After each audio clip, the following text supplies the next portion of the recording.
En estos últimos días se ha hablado de una posible tregua entre Israel y Palestina. ¿Será esto cierto? ¿Podrá hacerse realidad? ¿Qué ha pasado en la historia para llegar a este punto? Para responder a estas preguntas tengo a la profesora Margarita Cadavid, historiadora internacionalista de la Universidad del Rosario y profesora de la Universidad de La Sabana. Profesora, ¿cómo está? Mucho gusto, un placer estar aquí, un saludo para todos los que nos escuchan. Profesora, quisiera iniciar esta entrevista, más bien charla, mencionándole a un grupo de personajes que han sido, por decirlo así, relevantes en este conflicto. Y quisiera que usted me comentara qué rol han jugado. Entonces me gustaría empezar por Lawrence de Arabia. Bueno, este es un personaje que trabajaba para el servicio secreto de Su Majestad el Rey durante la Primera Guerra Mundial. El rey Jorge V. Exactamente, en Inglaterra, y él fue el encargado de convencer, digámoslo de esa manera, al jerife de la Meca, el señor Hussein, de levantarse contra el Imperio Otomano en el marco de la Primera Guerra Mundial. ¿Cuál era el objetivo?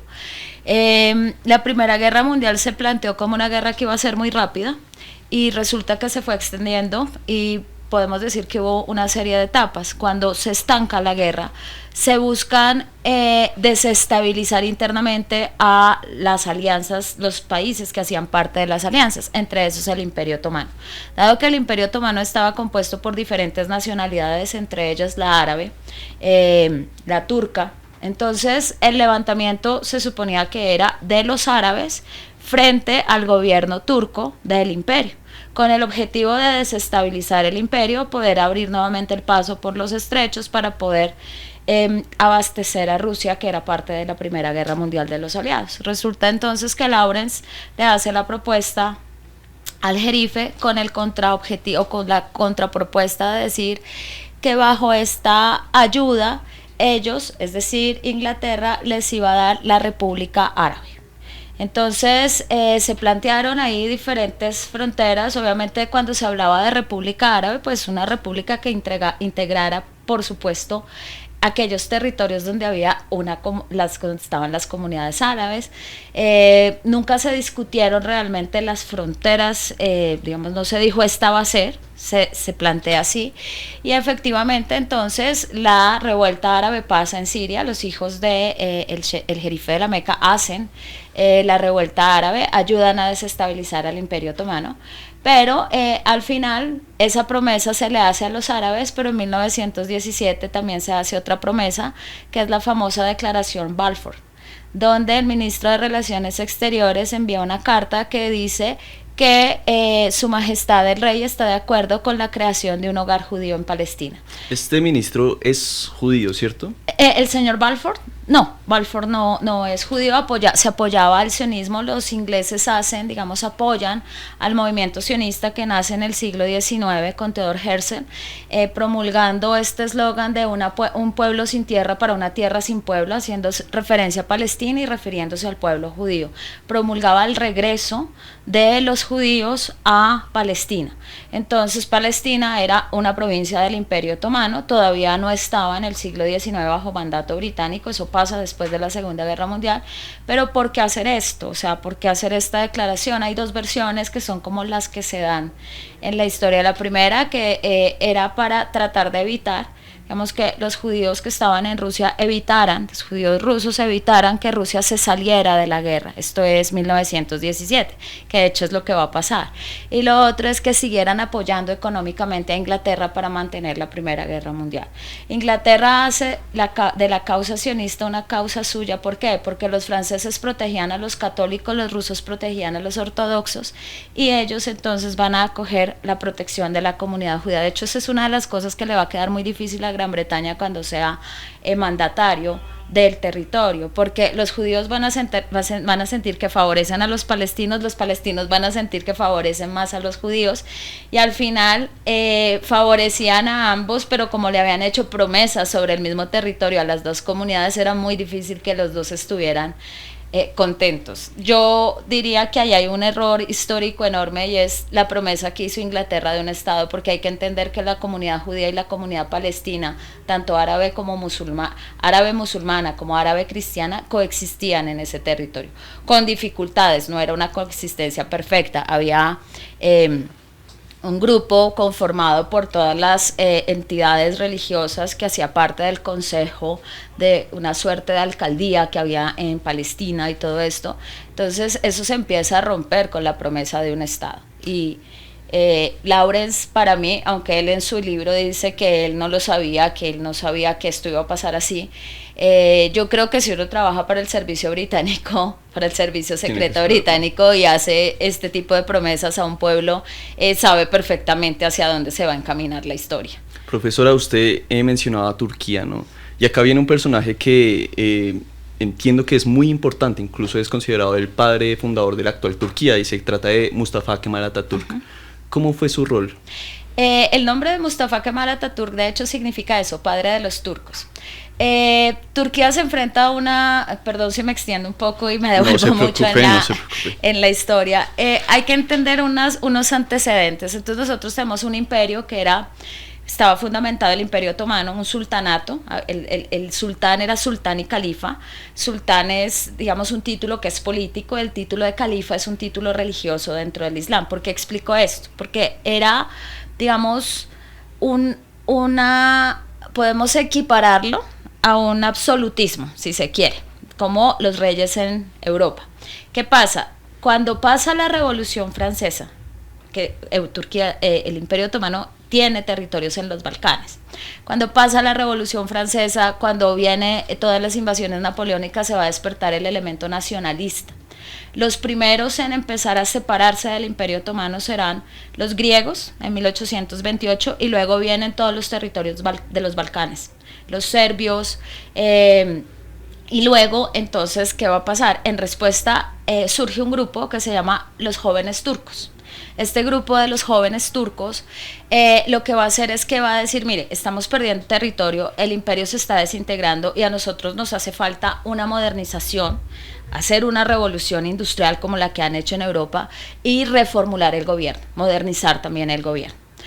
Ese movimiento hace un golpe de estado en 1908, ahí está Enver Pasha, Talat Pasha y estará Mustafa Kemal Atatürk, que no es tan importante en ese momento, por fortuna para él, ya les explico por qué. Porque cuando empieza la Primera Guerra Mundial, el sultán inicialmente se declara neutral. Mehmed V hablamos. Exactamente, él se declara neutral, él dice, nosotros no vamos a entrar en la guerra. Pero Enver Pasha había hecho un acuerdo con los alemanes que les estaban ayudando en la industrialización, tenían la ruta del ferrocarril hasta Bagdad, entonces, y estaban muy interesados en, digamos, tener unas alianzas muy fuertes. ¿Qué pasa entonces en ese momento? Un tiempo después, un año después, de hecho, no pasa tanto tiempo, Enver Pasha cumple ese acuerdo secreto que había hecho y el imperio entra en la guerra. En la batalla de Galípoli, que es la batalla más importante para Turquía, Galípoli es, digamos, está ahí en el estrecho, en los estrechos. Querían los europeos, Churchill de hecho era el jefe del almirantazgo en ese momento, se diseña esto para conquistar Estambul y abrir los estrechos. Entonces en Galípoli Atatürk se vuelve el líder, el gran héroe de Galípoli. Atatürk es el que dice no nos podemos rendir porque a diferencia de los alemanes que se están yendo, nosotros tenemos que defender este territorio. Entonces él se consolida como el héroe de Galípoli. Cuando se acaba la Primera Guerra Mundial, cuando se firma el armisticio de Mudros en 1918, que es la retirada de Turquía, del Imperio Otomano, perdón, de la guerra, ¿qué pasa? Había unos acuerdos que se llaman los acuerdos Sykes-Picot de 1916. En esos acuerdos Sykes-Picot, Francia, Inglaterra, Italia y Rusia, en ese momento el imperio de los zares, la Rusia de los zares, se habían dividido lo que era el imperio otomano. ¿Cómo? Entonces lo que es la Mesopotamia, la parte del río Tigris y Éufrates, Irak, lo que sería actualmente Irak, y un pedazo de Turquía, iba a ser para Inglaterra, junto con los territorios que actualmente son los territorios palestinos y el Estado de Israel y Transjordania. Y lo que era el Gran Líbano, la Gran Siria y Líbano actualmente, eso sería para los franceses. Una parte de la península de Anatolia, la parte hacia el occidente, para los italianos, el territorio que hoy es Armenia para los rusos y unas zonas específicas para los griegos. Entonces, cuando se firma el armisticio de Mudros y cuando después ya se firma Versalles, se va a firmar otro tratado que es el Tratado de Sèvres. Ese Tratado de Sèvres ratificaba lo que se dijo en lo que se había dicho allí en el armisticio de Mudros y lo que se había dicho en Sykes-Picot, es decir que el Imperio Otomano iba a ser ocupado por estas 4 potencias y además iba a ser repartido. Pero ¿qué pasó? En 1917 Rusia se sale de la guerra, entonces Rusia ya no entra, y cuando mandan a Mustafa Kemal Atatürk a que recoja el armamento y a darle vía a este acuerdo que hace Atatürk. Atatürk hacen un congreso que es muy importante que se llama el Congreso de Sivas. En ese congreso ellos dicen: aquí tenemos que hacer una guerra de liberación nacional. Nosotros no podemos entregar el imperio, no podemos entregar nuestro territorio así, nosotros no podemos... Esta guerra, disculpe profesora, ¿es en contra de Mehmed V, de Enver Pasha, en contra de los aliados? Eso es en contra de los aliados. O sea, lo que hace, para allá voy, en el Congreso de Sivas dicen: nosotros no podemos aceptar esto.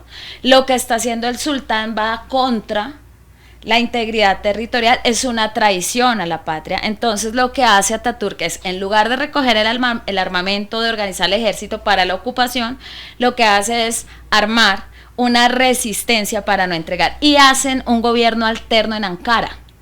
Entonces lo que van a hacer es, dicen: nosotros no ratificamos Sèvres, el Tratado de Sèvres nunca se ratifica. Entonces lo que hacen es empezar una serie de guerras donde se enfrentan primero contra los griegos, tienen una serie de batallas, ganan, los griegos tuvieron la ventaja en 2 batallas, luego los turcos, y luego finalmente en 1923 lo que se reconoce no es Sèvres, sino Lausana. Y el Tratado de Lausana es el que más o menos, no exactamente, deja las fronteras de Turquía tal cual las conocemos hoy, y se establece la República de Turquía.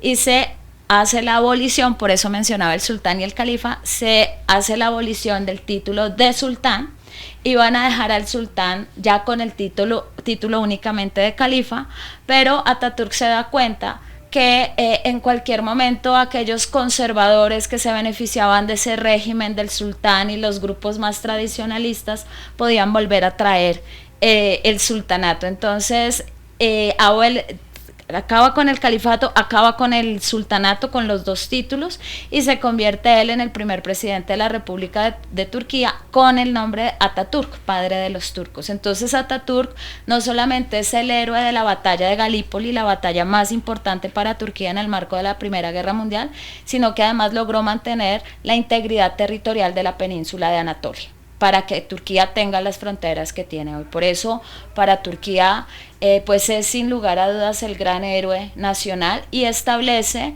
los elementos que consolidan lo que es hoy la República de Turquía, que son las 6 flechas del kemalismo, donde se lleva a cabo esa separación entre Estado y religión, que hoy con Erdogan está un poco en entredicho para algunos, tiene ahí unos elementos, y el estatalismo, el nacionalismo turco y todo lo que va a ser la Turquía llevada a esa modernidad que se buscó en un principio, una ruptura con ese pasado y una nueva Turquía. Entonces por eso es tan importante. Algunos, para compararlo con alguien aquí, algunos lo compararían por ejemplo con Bolívar y la campaña libertadora, Okay, para que sea un poco más es un gran fácil. símil. Profesora, hacemos un salto gigante en la historia y vamos a la actualidad. Benjamín Netanyahu. Quisiera iniciar con este personaje antes con una siguiente pregunta. Si Benjamín Netanyahu muere o simplemente renuncia al puesto de primer ministro, o algo pasa que no puede seguir en este puesto, ¿qué pasaría con la guerra? Bueno, yo creo que uno de los elementos, digamos, que hay en este momento es que Netanyahu es una persona que necesita esta guerra. Y yo creo que eso es algo que se ha dicho mucho. ¿Por qué? Porque resulta que aquí había 2 cosas que hay que entender de este Netanyahu que está en el poder. La primera es, él tiene que hacer una coalición con la extrema derecha en Israel para poder gobernar, porque si no, no hubiera tenido las mayorías necesarias para estar en el poder. En ese orden de ideas hay que recordar que él venía de una serie de protestas por las reformas judiciales que se iban a hacer en Israel. Y pasa los atentados de octubre del 2023. Él tenía unos procesos en ciernes de corrupción y ya el informe de seguridad que se hizo sobre los atentados de Hamas en el 2023 dijeron que había habido una falla de seguridad. Él tiene que responder por ambas cosas. Él tiene que presentarse a juicio. Es más, cuando se reactivan cuando se viola el cese al fuego, ese martes él tenía que presentarse para responder por los juicios de corrupción. Entonces, esta guerra a él le sirve para mantenerse en el poder. En el momento en que esto pare, él tiene que hacer una rendición de cuentas por todas estas cosas. Entonces, ese es uno de los elementos que hay que tener en cuenta, pero también hay que tener en cuenta que él le ha hecho unas promesas. Yo no sé si ustedes recuerdan, el ministro de Finanzas, que es de este grupo de derecha, les dijo, si después de que devuelvan los rehenes no se reactiva la guerra, nosotros nos retiramos de la coalición, renunciamos. Eso saca del poder a Netanyahu, porque él necesita esa coalición. Entonces, este ha sido, digamos, para Netanyahu, no es lo único, por supuesto sería muy reduccionista, pero para Netanyahu mantener esta situación es una forma de mantenerse en el poder y de librarse de todo esto por lo que él va a tener que responder. Entonces, ¿es realmente posible esa promesa que ha hecho en múltiples ocasiones de que no parará hasta acabar con las 3 Hs, entre otros enemigos? Las 3 Hs, Hezbollah, Hamas y los hutíes en Yemen, ¿no? Sí, pero yo creo que aquí hay un cálculo mal hecho y yo no creo que él pueda acabar con Hamas, porque hay una cuestión que está pasando en este momento y es que él mismo está alimentando las filas de Hamas. ¿Por qué? Todos estos muchachos que pierden sus familias, que pierden sus hogares, que pierden su universidad y que quedan completamente solos, van a terminar metiéndose a la resistencia. ¿Por qué? Porque se quedan sin absolutamente nada. Y entonces lo que se ha dicho en los informes es que Hamas ha perdido por lo menos 12.000 militantes, pero han entrado el mismo número. Entonces, en ese contexto, ¿cómo planteas tú estratégicamente acabar con Hamas? ¿Sí? Nunca negociaron con Hamas porque pensaron que tenían diezmadas sus capacidades a partir de todas estas operaciones que hacían cada año, cada 2 años, los bombardeos que veíamos, entonces los tenemos diezmados. Y Hamas hace la operación que hizo el del 2023, mostrando que esas capacidades no estaban diezmadas, mostrando que tenía la capacidad de hacer una operación de la envergadura en que la hicieron. Entonces, ahí está la falla de seguridad.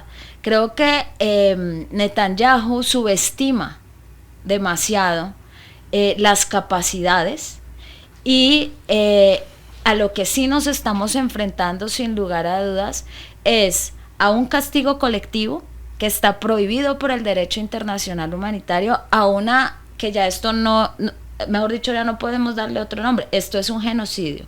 Aquí lo que hay es una limpieza étnica y un genocidio frente a la población palestina. Son ya 42.000 niños muertos, una cantidad de personas heridas y fuera de eso un asedio al estilo medieval donde no entra la ayuda humanitaria. De hecho, hoy precisamente decía Hamas que atentaba sistemáticamente ya contra la vida de los palestinos, no propiamente. Totalmente. Y ya que hablamos de Hamas, no es un personaje, sin embargo, es un elemento muy importante en esta guerra. Un actor. Ajá. Correcto, un actor. Cuéntenos de dónde viene, qué aspiraciones tiene. Muchos le llaman terrorista. ¿Realmente lo es? Lo que pasa es que yo creo que ahí hay que hacer varias explicaciones como para poner esto en contexto. La primera es cómo surge Hamas. En 1987, cuando se produce la intifada, para los que no saben qué es la intifada, intifada en árabe significa sacudirse, quitarse de encima algo. Entonces, estábamos ya a casi 4 décadas de la ocupación israelí de los territorios que le habían sido asignados a los palestinos. Vivir en una ocupación es vivir bajo una digamos, sin movilidad, sin derecho a la movilidad, con los derechos básicos, libertades civiles reducidas para estas poblaciones. Resulta que ese levantamiento arranca porque un convoy militar atropella a un grupo, a 4 personas palestinas. Entonces dicen que es un accidente, dicen esto no es un accidente, esto es lo que siempre pasa.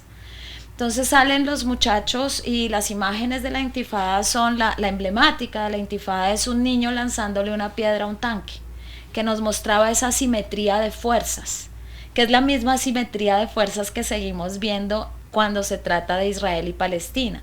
Un ejército con todas las capacidades, con la mejor tecnología, con todos los apoyos. Armas nucleares, ¿no? Exactamente, sí. De hecho, tienen armamento nuclear, no son firmantes del Tratado de No Proliferación de Armas. Nadie sabe cuánto armamento nuclear tienen realmente.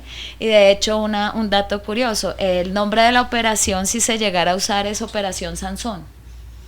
Es muy curioso lo que dice, profesora, porque de hecho justamente actualmente, y es un paréntesis, Trump está muy receloso con el armamento que tiene Irán. Uh-huh. Y es curioso que Israel no haya firmado dicho acuerdo. Precisamente porque sí, en el escenario, lo que siempre ha dicho Irán es que su programa nuclear es con fines pacíficos, es decir, Irán es firmante del Tratado de No Proliferación de Armas. El Tratado de No Proliferación de Armas permite que usted desarrolle programas nucleares con fines pacíficos y usted tiene que someterse a unas inspecciones para revisar que el enriquecimiento de uranio sea realmente para energía y no para armamento, etcétera, etcétera. ¿Qué pasa? Un Irán nuclearizado cambia el statu quo en el Medio Oriente.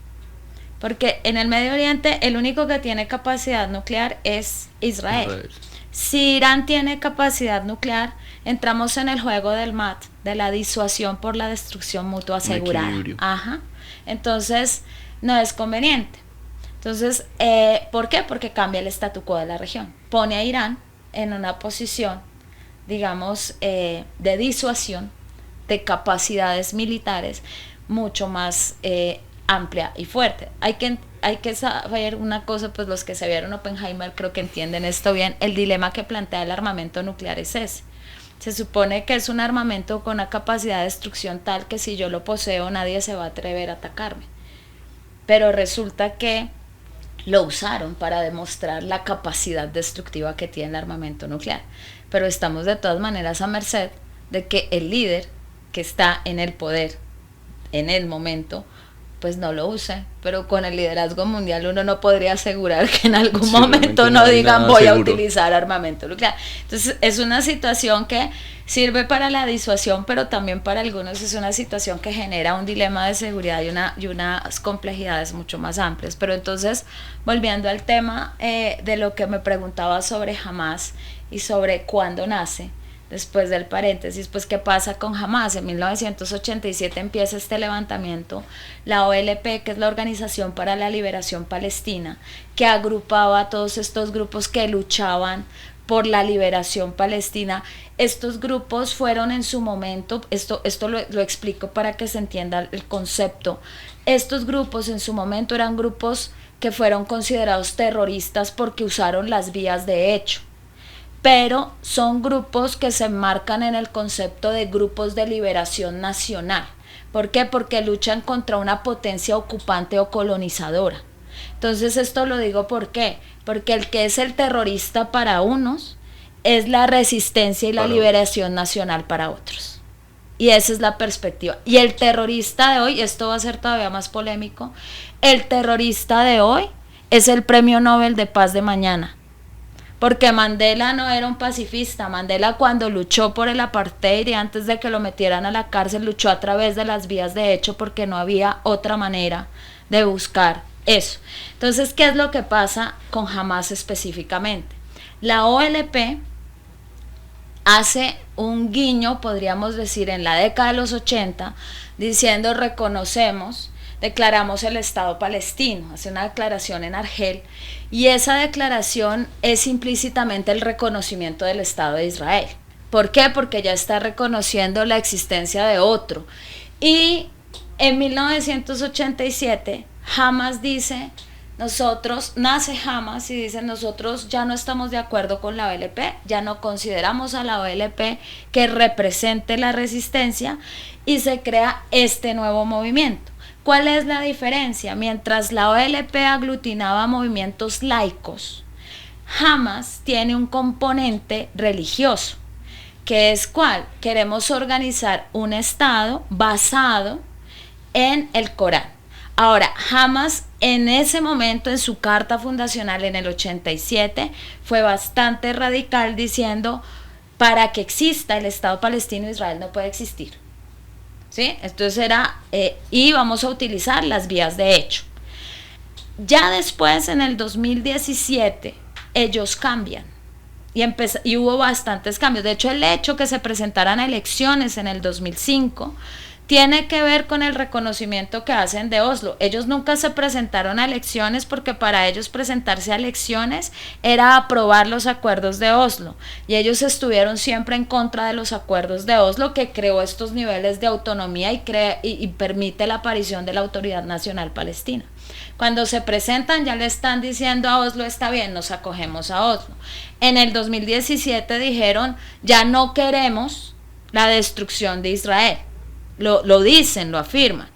Y dicen, queremos el Estado palestino con las fronteras del 67. Pero desde el 2014 a hoy, la discusión del conflicto palestino-israelí y la discusión de fondo, que es el Estado palestino, no se había hecho, estaba muerta. Entonces, ese es el origen de Hamas. Hamas hoy ha cambiado, digamos, no en sus estrategias, porque obviamente siguen usando las vías de hecho, siguen usando los atentados terroristas, siguen usando todo esto, pero ha cambiado en el sentido en que ya reconocen al Estado de Israel, es decir, no es vamos a destruir al Estado de Israel, sino reconocen el Estado de Israel, pero quieren su Estado. Correcto. Ahora, hay simpatías a Hamas, pero una cosa es la simpatía Hamas de algunos, pero también hay que decirlo, el gobierno de Hamas en Gaza fue un gobierno que le costó mucho a la población. ¿Por qué? Porque al ser considerado un grupo terrorista por muchos países, retiraron la ayuda que había en Gaza. Y algunas de las políticas del grupo pues no eran tan, si uno mira los barómetros de apoyo a Hamas en el 2020-2021, pues realmente ya estábamos hablando de que mucha gente no quería a Hamas en el poder. Entonces hay que tener también esa distinción, esa perspectiva. Claro, en este momento pues estamos en el contexto en el que estamos, pero cuando Hamas estuvo en el poder en Gaza, no toda la población estaba de acuerdo con el gobierno de Hamas, que es una cosa diferente. Ajá. Entonces estamos hablando que 2014 es el punto de inflexión. Digamos que el punto de inflexión, aunque hay algunos que dicen que no hay que darle tanta relevancia a esto, es que se había llegado a un punto muerto, ya ni siquiera se hablaba del tema palestino. Es más, ya veníamos hablando de lo que hizo Trump en su primer gobierno, que fueron los famosos acuerdos Abraham, la normalización de relaciones de algunos países árabes con Israel. El último que iba a entrar que se iba a subir al vagón de la normalización era Arabia Saudita. Y cuando suceden los atentados del 2023, pues suceden en ese contexto. Claro, se normalizaban las relaciones, y qué iba a pasar con la causa palestina. Es que la última propuesta fue el acuerdo del siglo, que son estos acuerdos que plantea Trump, que solo lo benefician a él. Bueno, el acuerdo del siglo era, listo, aquí el acuerdo del siglo fue un acuerdo que hizo Estados Unidos e Israel, y se lo pasan a los palestinos como tenga, firmen. Nunca lo discutieron, no permitía la existencia para que exista un Estado tiene que existir un ejército, tienen que existir fronteras, tienen que existir un montón de cosas que en ese acuerdo no se planteaban. Entonces esa fue la última vez que se discutió la creación de un Estado palestino. Profesora, volvemos a saltar a un punto muy importante, y es la Guerra Fría. Israel ha sido como un punto en todo ese península arábiga, ¿no? Uh-huh. Ha tenido enfrentamientos con Egipto, con otros países de la región, y quiero justamente dirigirme a esto, la Guerra de Yom Kippur. ¿Qué pasó en este evento? Bueno, digamos que hay dos conceptos que se manejan cuando se habla de este conflicto, y es conflicto árabe-israelí y conflicto palestino-israelí. Correcto. Entonces, el conflicto árabe-israelí, ¿qué es realmente? En 1948, entonces en 1947 viene la resolución 181, donde se hace la partición del territorio de esto que era el protectorado británico, que se quedan después de la Primera Guerra Mundial, se ratifica en San Remo los acuerdos Sykes-Picot, y entonces se quedan con esto. ¿Y qué pasa? 1947 Gran Bretaña pues ya no es el imperio que era después de la Segunda Guerra Mundial, ya no tiene las mismas capacidades. La tensión entre las dos poblaciones, entre judíos y musulmanes y cristianos en el territorio es cada vez más fuerte. En 1946 hay un atentado, que es el atentado al Hotel Rey David, que lo hace uno de estos grupos paramilitares israelíes buscando el establecimiento del Estado de Israel, y en ese momento el gobierno británico dice: yo no puedo más, yo retiro mis tropas, tengan señores de Naciones Unidas y háganse cargo ustedes. Las tropas se tenían que retirar en el 48, se hace la Asamblea General 181, 33 países votan a favor de la partición, 13 se abstienen y 10 votan que no.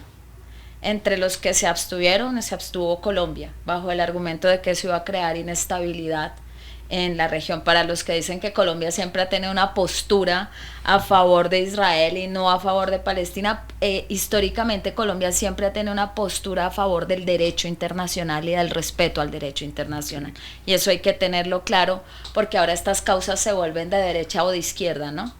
Y hay que tener, digamos, claro eso. Entonces, en 1948 David Ben-Gurión declara el Estado de Israel y empieza, inmediatamente se unen los países árabes, entre ellos Egipto, Siria, Jordania, se unen en una guerra que se conoce para Israel como la Guerra de Independencia y para el pueblo palestino como la Nakba, la catástrofe. En esa guerra es cuando empiezan las pérdidas territoriales para Palestina y es cuando se inicia el conflicto árabe-israelí, que son los países árabes enfrentándose a Israel para tratar en ese momento de desconocer la resolución 181 de Naciones Unidas de la Asamblea General. Y luego de esa guerra vienen otros enfrentamientos, la del 67, que es la guerra de los 6 días. Esa guerra de los 6 días tiene unas consecuencias durísimas para los árabes, porque allí es donde Siria pierde los altos del Golán, donde Egipto pierde la península del Sinaí, donde ocupan Gaza y donde ocupan Cisjordania. Y entonces, a partir de ahí, cuando Sadat llega al poder en Egipto, Sadat necesita recuperar el Sinaí porque necesita recuperar el control completo del canal del Suez para normalizar el tráfico del canal del Suez. Y está en una situación económica muy, muy complicada. Entonces en 1973, digamos, le da un poco de continuidad a lo que había sido el gobierno de Nasser en Egipto, y lo que hace es que moviliza en el Día del Perdón, el día del Yom Kippur, 1973, tropas por la península del Sinaí y ataca a Israel por sorpresa. En este momento estaba la primera ministra Golda Meir, y de hecho lo de octubre de Hamas se compara con el 73. ¿Por qué? Porque se tienen los informes de inteligencia que Egipto podía atacar, pero se desestiman los informes porque después de la victoria que habían tenido en la guerra de los 6 días, donde los derrotaron en 6 días, les quitaron territorio, pues no se imaginaron que los fueran a volver a atacar. Es decir, después de semejante derrota dijeron: no, que se van a poner a atacarnos otra vez, y los atacaron. Entonces la guerra del Yom Kippur es para recuperar el canal del Suez, para recuperar el Sinaí, perdón, para recuperar los altos del Golán. Siria se une para recuperar los altos del Golán. ¿Y cómo termina la guerra? La guerra termina con una intervención de Henry Kissinger y su política de la lanzadera, dándole una salida honrosa a Egipto, ofreciéndole unos pactos a Egipto, y después en el 78 es cuando ya vienen los acuerdos de Camp David, y con esos acuerdos de Camp David pues viene la normalización de relaciones entre Egipto e Israel. Entonces ahí se empieza ya a desvirtuar el conflicto árabe-israelí. Ahora, en la Guerra Fría, obviamente la causa de la OLP y del ejército, digamos, de estos grupos de liberación nacional, fue una causa, digamos, abrazada por la Unión Soviética. Pero la Unión Soviética también, digamos, fue muy activa en términos de otros grupos de izquierda. El Ejército Popular de Liberación Palestino era de izquierda, que después hizo parte de la OLP, pero digamos, la Unión Soviética apoyó también elementos del Estado de Israel, sin lugar a dudas. Entonces yo creo que en la dinámica de la Guerra Fría, ideológicamente, digamos, hay grupos de izquierda que se entrenaban. Por ejemplo, el Ejército Rojo japonés recibía entrenamiento del Ejército Popular palestino. Entonces había este tipo de vínculos, pero digamos, el apoyo el vínculo de Israel y Estados Unidos siempre ha sido el gran vínculo. Y el panarabismo de Nasser, que es socialista, pues más cercano a la Unión Soviética, pero después con Sadat rompe lazos con la Unión Soviética también. Entonces, en el marco de la Guerra Fría, digamos que el mundo árabe se la jugó en su momento por las izquierdas, pero hay que también tener en cuenta que Nasser y el mismo Arafat hacían parte no, Palestina no, porque no era reconocido como Estado, pero de los Noal, y estaban en las reuniones de los no alineados, que no era que no estuvieran alineados a los bloques, sino que era tener una voz propia en un sistema internacional que era de los bloques de la Guerra Fría. Profesora, agradecerle mucho nuevamente por su presencia acá, y quisiera finalizar con esta última pregunta. ¿Es posible a nuestros días ver una paz entre Israel y Palestina? No, yo diría que mientras esté Netanyahu en el poder, esto no va a ser posible, porque, digamos, un proceso de negociación requiere que las partes cedan y que haya, digamos, una moderación en las posturas. Y lo que nosotros hemos visto es que difícilmente Netanyahu puede llegar a esto, porque tiene unos compromisos con unos grupos que son precisamente de extrema. Y ustedes dirán, bueno, ¿y qué? ¿Y Hamas entonces es una monjita de la caridad? No, pero es que, por ejemplo, en el cese al fuego que acabamos de pasar, uno ve una voluntad en Hamas de llegar a acuerdos. Entonces, yo hace unos meses me hubieras preguntado esto y yo hubiera dicho ninguno de los dos quiere, pero en este momento yo creo que por el costo que ha tenido para la población, por todo lo que está pasando, Hamas está más dispuesto a ceder y a negociar. Y el problema es que aquí no hay otra discusión posible, y es la discusión de los dos estados. Pero también en este momento es más difícil, por todo lo que ha pasado, que las poblaciones acepten menos que eso. En ambos lados, ¿no? Entonces yo creo que es un momento muy complejo. El asunto es que cuando llegamos a estos niveles es cuando se tiene que empezar a negociar, no queda otra salida. Hay gente que dice que el pueblo palestino ha tenido muchos apoyos como ninguna otra causa en el mundo, y yo siempre contesto, una cosa es que se hable mucho del tema y otra muy diferente es que se apoya a Palestina. Esos son dos cosas diferentes. Entonces, sí se habla mucho, siempre se ha hablado mucho. La gente dice, mire que de los kurdos ni se habla, mire que de los saharaui, que también tiene una situación muy difícil, ni se habla, pero de Palestina sí se habla. Sí, pero que se hable no significa que se esté apoyando y se esté presionando para la creación de un Estado palestino. La profesora Margarita Cadavid en los micrófonos de Caracol Radio.